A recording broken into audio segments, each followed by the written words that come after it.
Look at your program. You might be doing leg extensions, and they're fine. They will grow some muscle in your quadriceps, but if you want bigger legs, you might need something more extreme. The reverse Nordic curl.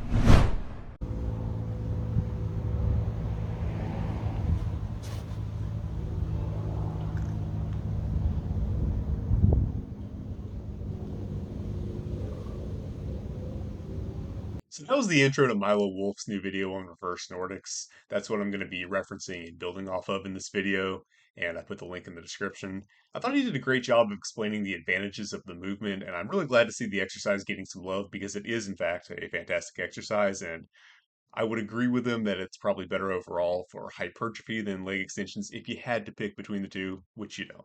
Now, unlike many of the isolated machine based exercises that almost seem designed to remove any benefits other than hypertrophy that are often associated with science based and optimal training, the reverse Nordic is an excellent way to dramatically improve mobility and, if done properly, even knee health. That's one thing I really like a lot about Milo. He tends to like very good exercises that are beneficial for both hypertrophy and joint health, and I think that sets him apart from a lot of his colleagues in the science based space. That being said, I think his presentation of the reverse Nordic could be improved in two ways. First, I don't like that he created a false choice between the reverse Nordic and the leg extension just because one exercise is good doesn't automatically mean that another one is bad. And as you'll see later in the video, the leg extension can actually complement and enable the reverse Nordic. But we'll get to that later in the tutorial section where I demonstrate how to scale into the exercise. My main issue with this presentation of the reverse Nordic is that in presenting it as something that a trainee can just simply swap in for leg extensions in a hypertrophy program, he downplayed the difficulty and strenuousness of the exercise. One does not simply walk into reverse Nordics, right? Simply swapping them in like that is not going to be realistic for a lot of people, and I think that approach might do more harm than good. You guys know I'm a movement optimist. I think that training all the difficult, vulnerable angles is a good thing, and that's absolutely the case with reverse Nordics. But we need to get into it gradually so that we're strengthening and not potentially damaging. Just like I'd never tell someone to throw on 225 on the bar and do a Jefferson curl on the first try, we need a more gradual progression into the reverse Nordics. We aren't saying, there's no such thing as dangerous movements, lift however you want, right? That's movement nihilism, not movement optimism. And there's nothing worse for promoting movement optimism than hearing someone say, you don't have to be afraid of that exercise. It's just an old wives' tale that it's dangerous. And then you try that exercise and you get hurt. That's definitely not the kind of experience that's going to make anyone a movement optimist, right? Fear of movement is born of ignorance, but the ignorance isn't being completely wrong that there's danger associated with a movement. The ignorance is not knowing that there is a path to progress into the movement safely and beneficially, and ultimately, drastically reducing the danger of that type of movement in all of life, right? So in this video, I'm going to set out a safe progression to getting the full benefits of reverse Nordics with minimal risk. All right, so before we get into our reverse Nordic training, we want to get a good warm up for our knees. Don't skip the step. So what we want is actually a shortened quad movement just to get a pump and pump a lot of blood flow into that area. This is good for healing and for warming up. I know the shortened movements are not technically as good on paper for hypertrophy, but they're fantastic for the warm up and for recovery. So you still need to do them. I'll show you my favorite movement. It's called the Spanish squat. So you need a sturdy band. It's got to be something sturdy enough that you can put a lot of trust and faith into it. Wrap around a sturdy post, wrap each end around the backs of your knees. It's more comfortable if you wear long pants for these. One reason why I wear jeans. Rascal denim if you guys want some. Pull back until you have some tension on your knees and you're supported by the band. You should be able to actually lean backwards so your knees are behind your heels. That's what you want, right? So what we're going to do is simply squat down, but we're not going to squat down in balance with our knees traveling forward. We're going to leave our knees roughly where they are and simply use the support of the band to squat down. Now we don't have to go super far down for this, right? This could be a fairly short movement because the key is we're actually actively pulling the band back with our knees, and that's generating a lot of tension in our quads at the top, right? We're kind of digging in with our toes and pulling the band back, and that's going to create a lot of tension, create really good pumps. So we can even go fairly short if we want, just drive a lot of blood flow in. If you have some knee pain, you may want to do that if deeper ranges are uncomfortable, but obviously you can go all the way down to parallel, just making sure to pull up or pull back on the bands with your knees at the top. You can go even all the way down if you want. Just again, making sure to actually pull the band back, to get those full benefits, get that quad pump, right? Don't skip a step. It's important. Now, if you don't want to use Spanish squats, that's fine. You could use reverse sled pulls or reverse dead mills like these Vertosa guy shows. Or, what a lot of you probably have in your gym that will work just fine for this, is a leg extension. So that's why I didn't like that Milo bashed the leg extension or made it an either or, because in my opinion, if that's all you have, you don't have a really heavy band or a reverse dead mill or whatever, you can use a leg extension to warm up for reverse Nordics. And I don't recommend that you do reverse Nordic training without some form of a shortened movement, which is inferior for hypertrophy, to warm up first. All right, now that we've warmed up, and I don't recommend you skip the step, even I have great knees, I'm great at these. I'm actually gonna do a warm-up set right now and get a really good pump before I demonstrate the reverse Nordics. But anyway, I won't show that. I'll just skip step 2, where we actually get into the reverse Nordics. All right, so the reverse Nordic is a strenuous exercise, demanding on the joints, just like any other strenuous exercise. We want to ease into it gradually. We don't want to just throw 225 on the bar our first try and just go full send on Jefferson curls, right? Probably not a good idea. So same thing goes for a body weight exercise. Obviously we can't lower the load, so what are we gonna do? Scale into it, assist into it, right? So here's what I like to do. I like to use bands. Now you see I've got them hanging up above me. I'm gonna use band assistance to get into the reverse Nordic. I'll show you basically our setup for the reverse Nordic first, and then I'll show you how to use bands. All right, so we're gonna wanna set up with our knees roughly shoulder width apart. We're gonna wanna clench our glutes slightly, not crazy hard or anything, but just lightly to lock our hips out. We're gonna arch our back backwards a little bit. You don't have to go crazy with it, just try and get to a full back bend. Just a little bit of tension, that's gonna put more tension on your quads. Probably wanna, it won't matter when we're doing the band version, but you'll probably wanna have your arms out for a balance, and you may shift them around as you go through the movement. That'll just come naturally, or whatever. Okay. Make sure your feet are down, and you're going to want pads for this. Don't try doing this on a hard surface without pads. Just get your feet down. I don't know why. Milo said you have to take your shoes off. I don't know, it's some point or whatever. Maybe if you have really heavy shoes, I use Vibram, so it's obviously not an issue. So take the band. If you have a diagonal angle like I do, like so, I like to wrap it around my neck. If you have more of a vertical angle, like the band's directly above you, like maybe you're doing it in the door frame, it makes more sense to wrap it under your armpits like so. But if you have kind of a diagonal angle, the easiest and most comfortable, just wrap around your neck. All right, so having done that, band securely in place, simply keep your hips extended and use your quads to control the movement as you lower yourself down as deep as is comfortable. And at first you want to really explore this out. Not trying to get too deep at first. If you do encounter any knee pain, stop there and don't go any further. Just kind of explore out the range of motion, right? We're trying to be pretty gradual into this. Think of it as like a Jefferson curl. We're going to use really light weights at first, and it's going to take some time to get into it, okay?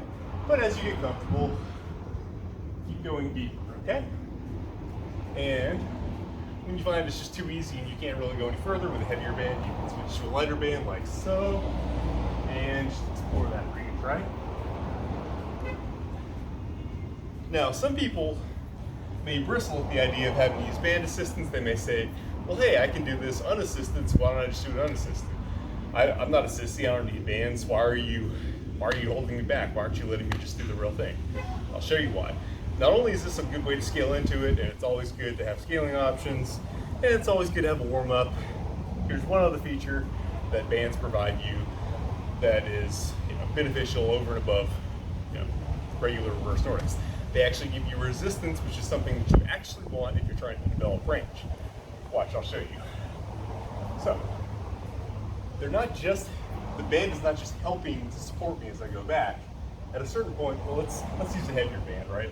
At a certain point, this heavier band is actually giving me resistance that I kind of have to push into the range against, right? It's giving me something to push against.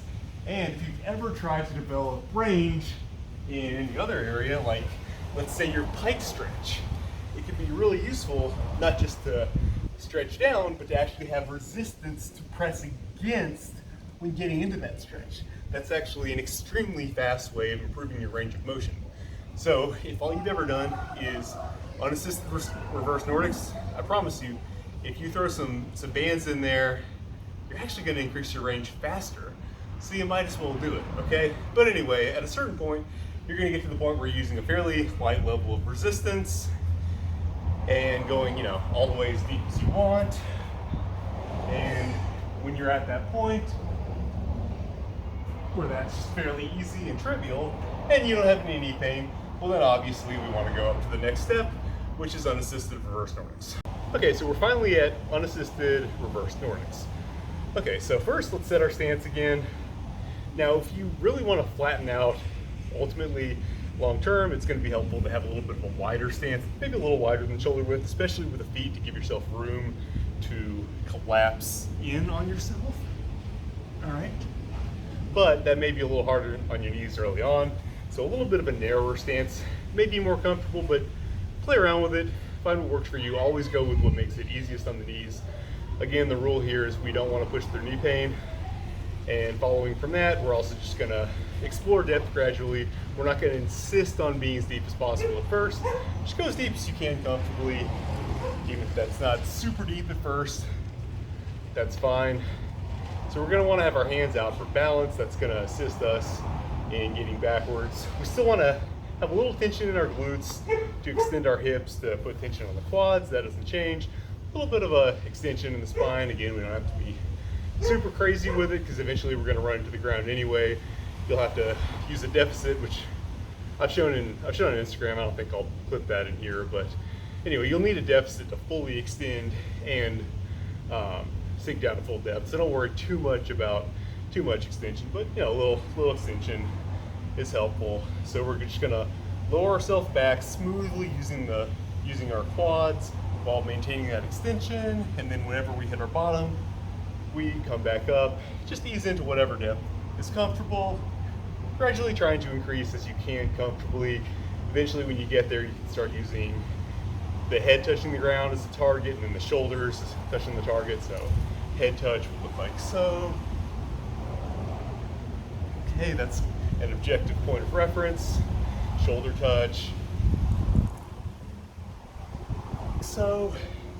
And then eventually I can completely flatten out.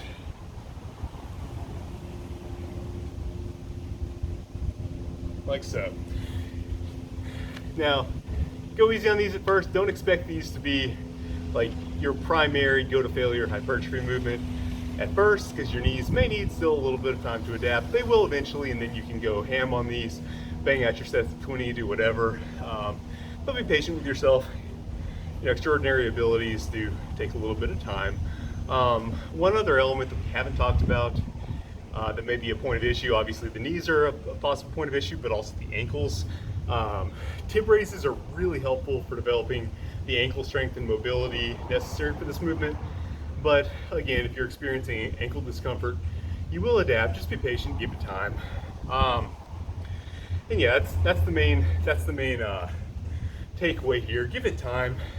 Like this is an extremely efficient way to develop range of motion. Like I haven't had too many ranges increase this rapidly, but these are just fantastic. I mean, look, I'm a middle-aged dude. I never used to be able to do this stuff, right? I'm just flattened out, right? And I can just come back up and then meet pain. That's awesome. And that was pretty rapid compared to some other areas that I've been developing. So this is an awesome exercise. But be patient with yourself if you want cool abilities that not a lot of people can do. It will take some time. So that's how I recommend progressing into reverse Nordics. And some people are going to want to push back on that and say, nah, it's easy, just do them. And that's kind of the tricky thing with the reverse Nordics, right? And a lot of the deep knee angle exercises for that matter. Yeah, a lot of people will be able to physically do them unassisted on the first try. I could physically do some reverse Nordics the first time I tried them, but it caused some knee pain afterwards. So I'd be able to do them one week and then not the next, wait a month, do them again. In the meantime, my knees were a little sensitive. Not bad, but not great either. That's actually the great thing about regular Nordic curls. You need to scale them, right? They force you to scale them because when you try them, you're not strong enough. You fall flat on your face. You're not getting it done. But reverse Nordics can kind of trick you. They can give you the rope you need to hang yourself by letting you do the movement, but accumulating just a little bit of damage to your knees, and ultimately that prevents you from actually progressing. So it wasn't until I scaled back and used the methods that I showed you in this video that I actually strengthened up my knees to the point where I can spam reverse Nordics whenever I want. And if you have great knees, you can move through the process quickly by all means. You don't have to take months and months or anything. You can, move quickly, but I don't really recommend skipping steps altogether. I would say that I currently have great knees, the best I've ever had in my life, and I'm pretty good at reverse Nordics if you'll allow me to toot my own horn. And I still use all these steps whenever training them. I do at least one set of Spanish squats and one set of reverse Nordics banded before I get into them because, like when I do Jefferson curls, I'm just throw 315 on the bar and send it, right? So why would I do a strenuous quad exercise without warming up? That's kind of the tricky thing with bodyweight exercises. A lot of times you want to just get into it, but it's a really good idea to scale into it just like you would with weights, right? Anyway, if Milo succeeds in popularizing the reverse Nordic among bodybuilders, and I really hope he is successful because it's an awesome exercise, I want to make sure there's a good realistic progression path out there because I know for a fact not everyone's going to be able to just jump in and do them. If you know anyone interested in trying reverse Nordics or other deep knee exercises, feel free to send this their way. I want everyone to have a positive experience with the exercise, certainly not a negative one. And if you like this approach to reverse Nordics, I just recently shot a similar video on sissy squats as part of a program that I'm going to be releasing soon called Parking Lot Bodybuilding. I'm going to put out a full video on it soon, but for now, it's a program designed to do maximalist training with minimalist equipment, and it should be out sometime in July. All right, hope you found this helpful, and if you did, please do all the algo stuff for me, and thanks for watching.